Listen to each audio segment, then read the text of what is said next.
Régulièrement, Olivier de Noyelle et Mathieu Boudet sont allés au Parlement européen lors de la session récente dont on a beaucoup parlé dans l'actualité. Ils ont suivi une autre de vos collègues qui n'est pas sur ce plateau, donc c'est pour ça qu'elle est dans le sujet. C'est Sylvie Guillaume, la députée européenne socialiste.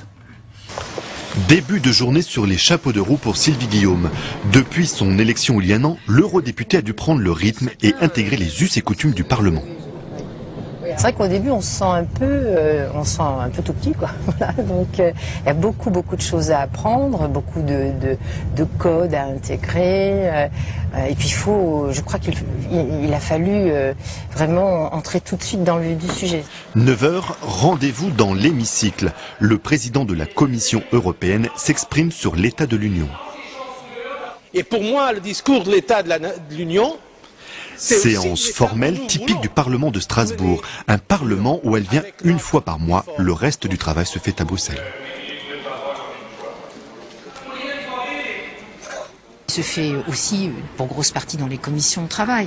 Donc quand on est à Bruxelles au cours des semaines de commission, il se fait aussi en groupe parce que là on forge notre position commune sur différents sujets. Donc il y a des lieux multiples du travail de parlementaire. Il y a les couloirs aussi où on discute avec nos collègues, on essaye de voir comment on rapproche les points de vue. Donc il y a de multiples lieux.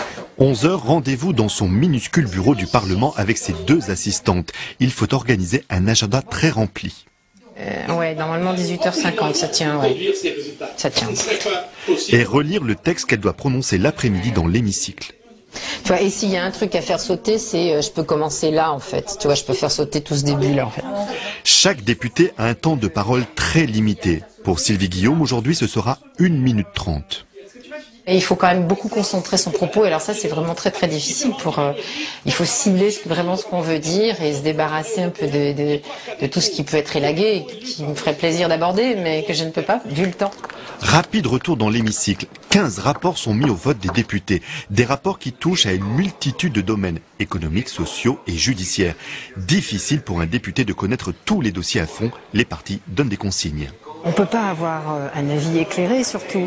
C'est pour ça que les listes de vote, ça existe, et que les groupes produisent des éléments qui permettent de voter en toute confiance. À peine le temps d'avaler un sandwich, et l'eurodéputé donne une conférence de presse. Le thème, le gouvernement français et les Roms. Est-ce que la France a ou pas transgressé, contourné la loi ou interprété ? Eurodéputé, un mandat mal connu des Français, mais pas une fatalité pour Sylvie Guillaume. Elle n'hésite donc pas à communiquer via un blog, une newsletter et des sollicitations auprès des journalistes. Il faut qu'on arrive aussi, nous, à parler, à intéresser, à saisir des sujets, à tirer des fils, à communiquer un point de vue, et en pariant effectivement sur le fait qu'on déclenche un peu d'intérêt. 15h vient pour l'eurodéputé le temps de prononcer son discours sur les Roms. Madame Sylvie Guillaume, 1 minute 30. Je sais pas. Exprimer ici ma totale condamnation de la conduite du gouvernement français qui s'est emparé de la situation des Roms. À côté de cette liberté de parole, l'eurodéputé doit souvent s'accommoder du consensus. Au Parlement, il n'y a aucune majorité claire.